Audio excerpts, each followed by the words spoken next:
If God created the world, then who created God? தேவன் உலகத்தை சிருஷ்டித்தார் என்று நீங்கள் சொல்லுகிறீர்களே, அப்படியானால் தேவனை சிருஷ்டித்தது யார்?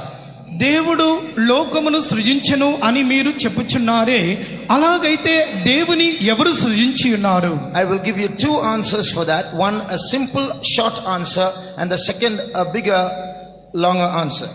முதலாவது இதற்கு நான் சுருக்கமாக ஒரு பதிலை உங்களுக்கு சொல்லிவிட்டு அதற்கான விரிவான விளக்கத்தை நான் உங்களுக்கு சொல்லுவேன். మొట్టమొదట క్లుప్తముగా దీనికి తగినటువంటి జవాబును మీకు తెలియపరిచి దాని తర్వాత దీనిని గురించి నేను మీకు విశదపరచెదను. The simple answer is God was not created. இதற்கான சுருக்கமான பதில் தேவன் சிருஷ்டிக்கப்படவில்லை. దీనికి తగినటువంటి క్లుప్తమైనటువంటి జవాబు ఏంటంటే దేవుడు సృష్టింపబడలేదు. There is a chapter in the Bible where Jesus is represented as wisdom personified. இயேசு வேதத்தின் ஒரு அதிகாரத்தில் ஞானம் என்கிற ரூபத்தில் அவர் விளக்கப்படுகிறார். దేవుడు లేఖనమందు ఆయన జ్ఞానము అనే అర్థములో ఒక అధ్యాయములో కూడా ఆయన వివరింపబడుచున్నాడు. And there Jesus says, I was set up from everlasting.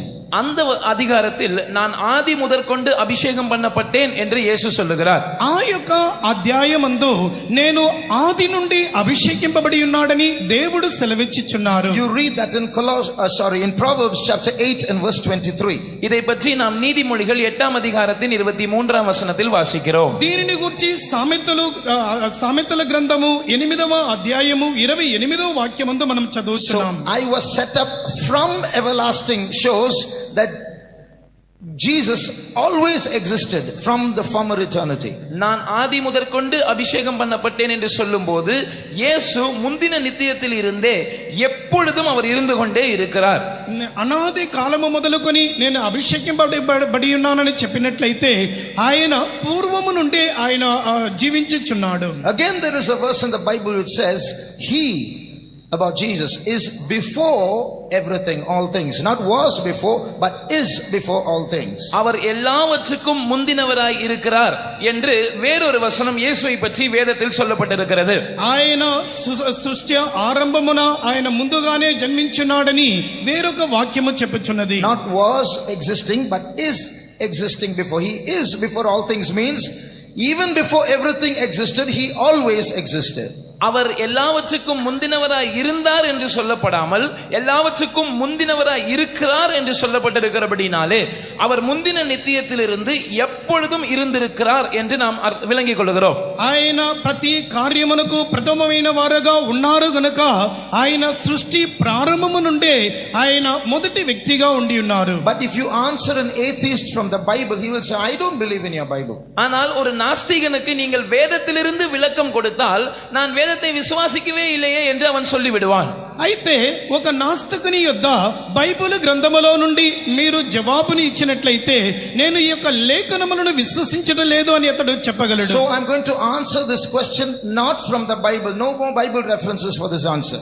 எனவே இந்த கேள்விக்கு வேத వచనங்களை மேற்கோள் காட்டாமல் நான் ஒரு பதில் சொல்ல விருப்பப்படுகிறேன். అందువలన ఈ యొక్క ప్రశ్నకు బైబిలులో నుండి నేను మీకు జవాబు చెప్పకుండా సాధారణ రీతిగానే నేను చెప్పదలుచుకున్నాను. And I'm sure half of you won't understand what I'm saying. பாதிக்கு மேல் நான் என்ன சொல்லுகிறேன் என்று உங்களுக்கு புரியாது என்று நான் நம்புகிறேன். మీలో సగం మందికి నేను ఏమి చెప్పబోచున్నానో అది మీకు అర్థము కాదని అనుకొనుచున్నాను. But if you get the CD and you keep listening again and again, you will understand. ஆனால் நீங்கள் ஒருவேளை இந்த சிடியை வாங்கி திரும்பவுமாக இதை கேட்டால் உங்களுக்கு காரியம் புரியும். ఒకవేళ సీడీని మీరు తీసుకొని మరలా దీనిని వినినట్లయితే ఈ యొక్క కార్యం మీకు అర్థమవును. If God created the world, then who created God? தேவன் உலகத்தை சிருஷ்டித்தார் என்று சொன்னால் தேவனை சிருஷ்டித்தது யார்? దేవుడు లోకమును సృజించెను అని చెప్పినట్లయితే దేవునిని ఎవరు సృజించి ఉన్నారు? There is a law called the law of cause and effect. விளைவுக்கும் காரணத்துக்கும் உரிய விதி என்ற ஒரு விதி இருக்கிறது. ఈ యొక్క దీనికి ఈ యొక్క ஒவ்வொரு விளைவுக்கும் ஒரு காரணம் உண்டு. ప్రతి విధమైనటువంటి కార్యములకు ఒక ప్రారంభం అనేది ఉన్నది. It simply says this, that every effect has a cause. That means every consequence that you see in this world, every outcome, every result is from a cause that caused it. Something has caused it. சுருக்கமாக சொல்ல வேண்டும் என்றால் இந்த விதி என்ன சொல்லுகிறது என்றால் ஒவ்வொரு விளைவிற்கும் ஒவ்வொரு சம்பவத்திற்கும் ஒவ்வொரு முடிவிற்கும் ஒரு உற்பத்தி காரணம் இருக்கிறது. ఈ యొక్క విధి ఏమి తెలియపరుస్తున్నదనంటే ప్రతి కార్యమునకు ఒక ప్రారంభము అనేది ఉన్నది అని చెప్పుచున్నది. The rain that came last week is an effect. It is caused by the process of natural evaporation. கடந்த வாரத்திலே பெய்த மழையானது இயல்பாக நடக்கிற ஆவியாகுதல் என்கிற அந்த காரணத்தின் விளைவாக வந்தது. గత వారములో కురిసినటువంటి వర్షము అనున్నది ప్రకృతి రీతిగా అది వర్షము కురిసి ఉన్నది. Your clothes that you wear is an effect caused by the manufacturers. நீங்கள் அணிந்திருக்கிறதான உங்களுடைய உடைகள் அதனுடைய காரணம் அதை உண்டாக்கினதான அந்த நிறுவனத்தாராய் இருக்கிறார்கள். మీరు ధరించుకున్నటువంటి వస్త్రము అన్నది దానిని ఎవరైతే దానిని స్థాపించినారో వారి వలన అది కలుగు చేయబడి ఉన్నది. The youth camp is an effect. It's caused by the Pentecostal mission and ultimately God. இந்த வாலிபர் முகாமானது ஒரு விளைவாக இருக்கிறது. இதற்கு காரணம் பெந்தேகோஸ்தே சபையாக இருக்கிறது. இறுதியான காரணம் தேவனாக இருக்கிறார். ఈ యొక్క యవ్వన మకామునకు కారణము అన్నది పెంతెకొస్తు వారై ఉన్నారు. దీనికి కారణము దేవుడై ఉన్నారు. And FAQ is an effect caused by a thought process in your mind or someone else's mind, and he asks you. நீங்கள் இப்பொழுது கேட்கிறதான அடிக்கடி கேட்கப்படுகிற கேள்விகள் எதன் விளைவு என்று சொன்னால் உங்கள் மனதிலே எழும்புகிற அந்த ஏதோ ஒரு எண்ணத்தினுடைய விளைவாக இருக்கிறது. அந்த எண்ணம் தான் அதனுடைய காரணமாக இருக்கிறது. இல்லாவிட்டால் யாரோ ஒருவர் அந்த கேள்வியை கேட்டார்கள், அவர்கள் தான் இதற்கு காரணமாக இருக்கிறார்கள். మీరు ప్రశ్న వేయుటకు కారణమే ఏంటంటే మీలో పుట్టుచున్నటువంటి తలంపులు ఉండవచ్చు. మీలో కలుగుచున్నటువంటి ఈ యొక్క తలంపులకు కారణం ఏంటంటే మీ యొద్ద ఎవరైనా ఇటువంటి ప్రశ్నలు అడిగి ఉండవచ్చు. అందు నిమిత్తం ఇటువంటి సమస్యలు దీని గురించినటువంటి తలంపులు మీలో పుట్టుచున్నది. This whole universe is an effect. இந்த முழு அண்ட சராசரமும் ஒரு விளைவாக இருக்கிறது.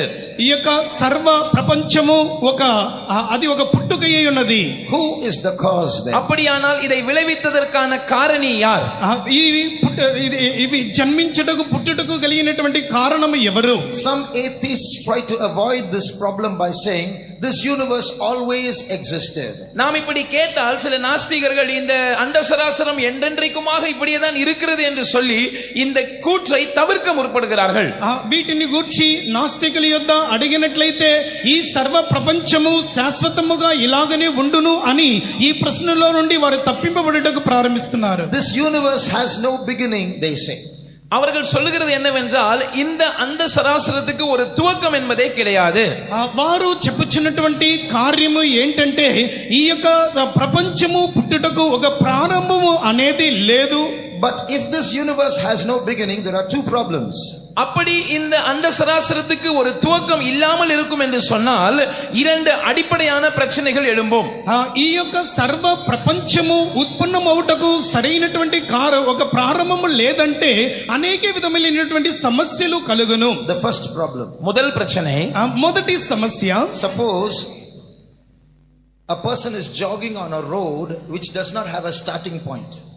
ஒரு துவக்கமே இல்லாத ஒரு சாலையின் வழியாக ஒரு நபர் காலை உடற்பயிற்சி செய்வதற்காக ஓடுகிறார் என்று வைத்துக் கொள்ளுங்கள். ప్రారంభమే లేనటువంటి ఒక మార్గము గుండా ఒక వ్యక్తి పరిగెత్తుచున్నాడు అని అనుకోనండి. And you are standing at a point on that road which has no starting point, no beginning. It goes in the reverse forever. துவக்கத்தில் இருந்தே துவக்கம் என்பது இல்லாத ஒரு சாலையில் ஒரு முனையில் நீங்கள் நிற்கிறீர்கள். அது என்றென்றைக்குமாக ஆரம்பமே இல்லாமல் செல்கிற ஒரு சாலையாக இருக்கிறது. ప్రారంభము లేనటువంటి మార్గములో ఏదో ఒక మూలలో మీరు నిలిచి ఉన్నట్లయితే ఆ యొక్క మార్గములో పరిగెత్తినట్లయితే దానికి అంతము అనేది ఉండదు. Think of a man who has started jogging from no beginning, from the beginning of that road which has no starting point. அந்த சாலைக்கு ஒரு துவக்கமே கிடையாது. அந்த சாலையில் இருந்து ஒருவன் ஓட ஆரம்பிக்கிறான் என்று வைத்துக் கொள்ளுங்கள். ఆ యొక్క మార్గమునకు ప్రారంభమే లేదు, అయితే ఆ యొక్క మార్గము గుండా ఒక వ్యక్తి పరిగెత్తుచున్నాడు అనుకొనంటే that man can never reach the point where you are standing. நீங்கள் ஒரு இடத்தில் நின்று கொண்டிருக்கிறீர்களே அந்த இடத்துக்கு அந்த மனிதன் ஒருபோதும் வந்து சேர மாட்டான். మీరు ఏ స్థలములో మీరు నిలిచి ఉన్నారో ఆ యొక్క స్థలం యొద్దకు ఎన్నిటికి ఆ యొక్క వ్యక్తి వచ్చి చేరుకొనలేడు. No matter how many years he runs, he will never reach you because he is starting from a point of no beginning. அவன் துவக்கமே இல்லாத ஒரு இடத்திலிருந்து ஆரம்பிக்கிறபடினால் எத்தனை வருஷங்கள் அவன் ஓடிக்கொண்டே இருந்தாலும் நீங்கள் இருக்கிற அந்த இடத்துக்கு அவனால் வர முடியாது. ప్రారంభము లేనటువంటి ఆ యొక్క మార్గము గుండా అతడు పరిగెత్తుచున్నాడంటే మీరు ఏ స్థలములో నిలిచి ఉన్నారో ఆ స్థలము యొద్దకు ఎన్నటికి అతడు పరిగెత్తుకుని వచ్చి చేరుకొనలేడు. Another example. மற்றொரு உதாரணம். ఇంకొక ఉదాహరణ. Suppose you are listening on your iPod to a song that has no start, no beginning. நீங்கள் உங்களுடைய ஐபாடிலே துவக்கமே இல்லாத ஒரு பாடலை கேட்கிறீர்கள் என்று வைத்துக் கொள்ளுங்கள். మీ యొక్క ఐప్యాడ్ నందు ప్రారంభము లేనటువంటి ఒక పాటను మీరు వినుచున్నారు అనుకోనండి. You can never reach the middle of the song. அந்த பாட்டினுடைய நடுப்பகுதி என்று சொல்லுகிற அந்த இடத்துக்கு நீங்கள் வரவே முடியாது. ఆ యొక్క పాట యొక్క మధ్య భాగమునకు మీరు ఎంత మాత్రము రాలేరు. In the same way, if a universe has no beginning, you can never come to a place, a point of time called today. அதே போல இந்த அண்ட சராசரத்துக்கு ஒரு துவக்கம் இல்லாமல் இருக்கும் என்று சொன்னால் நிகழ்காலம் அதாவது இன்றைக்கு என்கிற இந்த இடத்துக்கு நம்மால் வரவே முடியாது. ఆ యొక్క ప్రారంభమునకు ముగింపు అనేది లేనట్లయితే ప్రారంభం అనేది లేనట్లయితే మనం ఇప్పుడు ప్రస్తుతం ఉన్నటువంటి కాలమునకు వచ్చి చేరుకునలేము. It's difficult to understand, but you can keep thinking about it. இதை விளங்கிக் கொள்வது சற்று கடினமாக இருக்கும், ஆனால் நீங்கள் இதை யோசித்து பாருங்கள். దీనిని అర్థము చేసుకొనుట అన్నది అది క్లిష్టతరముగా ఉండవచ్చు, అయినను మీరు ఆలోచించి చూడండి. The second problem that you will face if the universe has no beginning. இந்த அண்ட சராசரத்துக்கு ஒரு துவக்கம் இல்லாத பட்சத்தில் நீங்கள் சந்திக்கிற இரண்டாவது பிரச்சனை, ఈ యొక్క సర్వ ప్రపంచమునకు ప్రారంభము లేదన్నట్లయితే మీరు సంధించుచున్నటువంటి రెండవ ప్రశ్న. The second law of thermodynamics says that this universe is running out, it's decaying, it's dying all the time. வெப்ப இயக்கவியலின் இரண்டாவது விதி சொல்லுகிற விஷயம் என்னவென்று சொன்னால் இந்த அண்ட சராசரமானது அது ஒரு அழிவை நோக்கி சென்று கொண்டிருக்கிறது, அது காலாவதி ஆக போகிறது. ఈ యొక్క లోకానుసారమైనటువంటి జ్ఞానము చెప్పుచున్నటువంటి కార్యము ఏంటంటే ఈ ప్రపంచము అనునది ఒక నాశనము గుండా వెళ్ళుచున్నది అనునది. If this universe had no beginning, then this universe which is dying out would have died long ago, isn't it? இந்த அண்ட சராசரத்துக்கு ஒரு துவக்கம் இல்லாமல் இருக்கும் என்று சொன்னால் இந்த அண்ட சராசரமானது என்றைக்கோ அழிந்து போயிருக்கும் இந்த விதியின்படி. ఈ యొక్క ప్రారంభమును ఈ యొక్క సర్వ ప్రపంచం యొక్క ప్రపంచమునకు ప్రారంభం అనేది లేనట్లయితే ఈ యొక్క ప్రపంచం అనేది ఎప్పుడో నాశనమై పోవును. So because of these two problems, this universe must have a beginning. இந்த இரண்டு பிரச்சனைகளை வைத்து பார்க்கும்போது இந்த அண்ட சராசரத்துக்கு ஒரு துவக்கம் இருக்கத்தான் செய்கிறது. ఈ రెండు ప్రశ్నలను మనం చూసినప్పుడు ఈ యొక్క సర్వ ప్రపంచమునకు ఒక ప్రారంభము అనేది నిశ్చయముగా ఉన్నది. So if this is a universe with a beginning, it's an effect with a beginning, it must have a cause.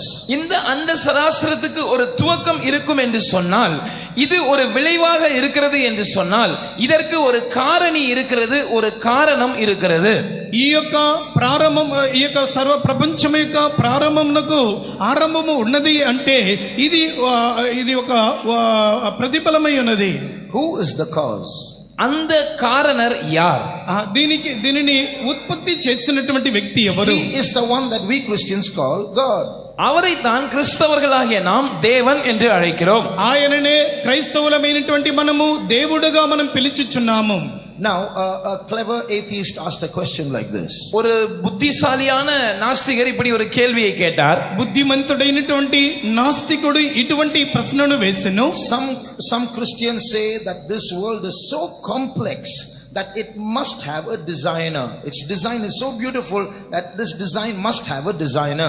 இந்த உலகத்தின் சிருஷ்டிப்பு வடிவமைப்பானது அவ்வளவு அழகாக நுட்பமாக இருக்கிறபடியினால் இதை வடிவமைத்த ஒருவர், இதை உருவாக்கின ஒருவர் இருக்கத்தான் வேண்டும் என்று கிறிஸ்தவர்கள் சொல்லுகிறார்கள். ఈ యొక్క ప్రపంచం యొక్క రూపమును గురించి మనం చూసినప్పుడు దీనిని చూసినట్లయితే ఇది ఎంత అందముగా చక్కగా ఉన్నదంటే దీనిని చూచే వారందరూ కూడా దీనికి ఒక సృష్టికర్త ఉన్నాడని విశ్వసించుచున్నారు. Then the atheist asked, if the complexity of this universe demands a designer, then that designer must be more complex than the universe itself. That means the designer should have a designer, isn't it? இப்படி சொல்லிவிட்டு அந்த நாஸ்திகர் கேட்கிறார், இவ்வளவு நுட்பமாக அழகாக வடிவமைக்கப்பட்ட இந்த உலகத்துக்கு வடிவமைத்த ஒருவர் இருப்பார் என்று சொன்னால், அவர் இந்த உலகத்தை விட அதிக நுட்பமாக விளங்கிக் கொள்ள கூடாதவர் ஒரு இடத்தில் அவர் இருக்க வேண்டுமே.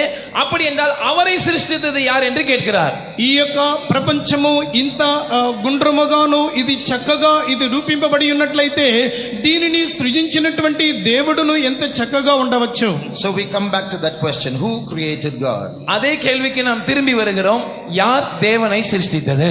అదే ప్రశ్నకు మరలా తిరిగి వచ్చిచున్నాము, ఎవరు దేవుని సృజించెను. All right, we'll assume that somebody created God. We'll assume for the time being. இப்பொழுது நாம் இப்படி ஒரு யோசனை நாம் நினைத்துக் கொள்வோம், கற்பனை செய்து கொள்வோம், ஒருவேளை தேவனை யாரோ ஒருவர் சிருஷ்டித்தார்கள். మనము ఈ విధముగా ఊహించుకొనవచ్చు, దేవుని ఎవరో సృజించి ఉన్నారని. His name is number 1. அவருடைய பெயர் நம்பர் 1. ఆయన పేరు number 1. Number 1 created God. Number 1 தேவனை சிருஷ்டித்தார் என்று சொன்னால், నెంబర్ 1 దేవుని సృజించున్నాడు అని చెప్పినట్లయితే Then the next question will come, who created number 1? உடனே மற்றொரு கேள்வி வரும், யார் அந்த நம்பர் 1 உண்டாக்கினது? రెండవ ప్రశ్న మనకు కలుగును, ఎవరు ఆ యొక్క నెంబర్ 1 ను సృజించినది. We'll call him number 2. அவரை நாம் நம்பர் 2 என்று சொல்லுகிறோம் என்று வைத்துக் கொள்ளுங்கள். ఆయనను మనం నెంబర్ 2 అని చెప్పుచున్నాం Then who అనుకోండి. created number 2? அப்படி என்றால் அந்த நம்பர் 2 சிருஷ்டித்தது யார்? అలాగైతే ఆ నెంబర్ 2 ను ఎవరు So you సృజించినారు? have to keep going on and on endlessly. இது இப்படி முடிவில்லாமல் தொடர்ந்து தொடர்கதையாக போய்க்கொண்டே இருக்கும். ఈ విధముగా దీనికి అంతము లేకుండా ఆ విధముగా తరచుగా కొనసాగించును. Here is the problem.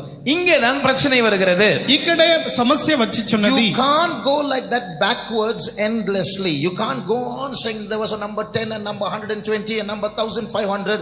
You can't go at endlessly like that. Number 10, number 120, number 1500 இப்படி தொடர்ந்து பின்னாக நாம் ஒரு தொடர் சங்கிலியாக போய்க்கொண்டே இருக்க முடியாது. నెంబర్ 5 అనియు 105 అనియు ఈ విధముగా మనం తరచుగా మనం వెళ్ళలేము. Because you can't find a God who's behind everything and always appearing behind, going on in the reverse. It's not possible. எனவே எல்லாவற்றுக்கும் பின்னாக இருக்கிற தேவன் அவர் தொடர்ந்து ஒருவருக்கு பின்னாக ஒருவர் மறைந்து கொண்டே இருப்பார் என்று சொல்வது சாத்தியமற்றதாக இருக்கிறது. ఆ విధముగా అందరి వెనుక ఒకరి వెనుక ఒక దేవుడు మరుగై ఉన్నాడన్నది అసాధ్యమైనటువంటి కార్యము. What does that mean? அதனுடைய அர்த்தம் என்ன? దీని యొక్క అర్థం At ఏంటి? some point there should be someone who has no one who created him behind, who was forever from the former eternity. ஏதோ ஒரு கட்டத்தில் ஒருவராலும் சிருஷ்டிக்கப்படாத முந்தின நித்தியத்தில் இருந்தே தொடர்ந்து இருக்கிற ஒருவர் இருக்கத்தான் வேண்டும். ఏదో ఒక కోణములో ప్రారంభం నుండి సృష్టింపబడకుండా ఒకరు ఆ ఆది నిత్యము మొదలుకొని ఆయన జీవిస్తూ ఉండవచ్చు. That's what we have been insisting from step 1 itself. God himself is uncreated, and that's what the Bible claims. So it's logically perfect, sound to say that God is uncreated. இதைத்தான் நாம் முதலில் இருந்தே சொல்லிக் கொண்டிருக்கிறோம். தேவன் சிருஷ்டிக்கப்படாதவரும் நித்தியத்தில் இருந்தே இருக்கிறவருமாய் இருக்கிறார். இது யதார்த்தமான தர்க்கத்துக்கு உட்பட்டதாக இருக்கிறது. இது 100% உண்மையாக இருக்கிறது. దీనిని గుర్చే మనం తరచూ చెప్పుచున్నాము, అనాది కాలము మొదలుకొని సృష్టింపబడినటువంటి ఒక దేవుడు జీవించుచున్నాడనినది. So according to the principle of cause and effect, this universe is an effect which is caused by an uncreated God. விளைவுக்கும் ஒவ்வொரு விளைவுக்கும் ஒரு உற்பத்தி காரணம் உண்டு என்கிற அந்த விதியின்படி எல்லாவற்றையும் சிருஷ்டித்த அந்த தேவன் சிருஷ்டிக்கப்படாதவராக இருக்கிறார். அவரே இப்பொழுது இருக்கிற எல்லா விளைவுகளுக்கும் காரணராய் இருக்கிறார் என்பதை நாம் விளங்கிக் கொள்கிறோம். ప్రతి ఉత్పత్తికి ఒక ముఖ్య కారణమైనటువంటి వ్యక్తి ఏ విధముగా ఉంటున్నారో ఆ విధముగానే ఈ యొక్క ప్రపంచం అంతటిని సర్వ సృష్టిని సృజించినటువంటి ఒక దేవుడు అనువాడు సృజింపబడకుండానే ఆయన జీవించుచున్నాడు. If God did not create this world, இந்த உலகத்தை தேவன் சிருஷ்டிக்கிறாவிட்டால் there are only 2 other alternatives. அதற்கு 2 மாற்று கருத்துக்கள் மாத்திரமே இருந்திருக்கும். ఈ యొక్క ప్రపంచమును దేవుడు సృజించలేదంటే దానికి 2 విధములైనటువంటి కారణము ఉండును. 1, முதல் காரணம், మొదటి కారణము, this universe created itself.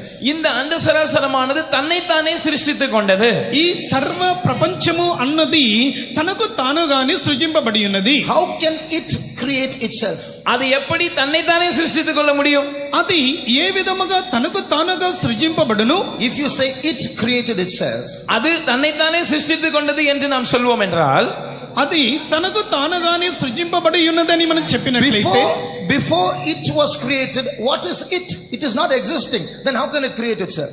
அது சிருஷ்டிக்கப்படுவதற்கு முன்பாக அது இல்லாத ஒன்றா இருக்கிறதே, அது எப்படி தன்னைத்தானே சிருஷ்டிக்க முடியும்? తాను సృష్టింపబడుటకు మునుపు అది లేకుండా ఉన్నది గనుక ఏ విధముగా తనకు తాను సృజింపబడును? So this universe cannot create itself. எனவே இந்த அண்ட சராசரம் தன்னைத்தானே சிருஷ்டிக்க முடியாது. అందువలన ఈ సర్వ ప్రపంచము అన్నది తనకు తానుగానే సృజింపబడదు. The second possibility is it evolved by itself.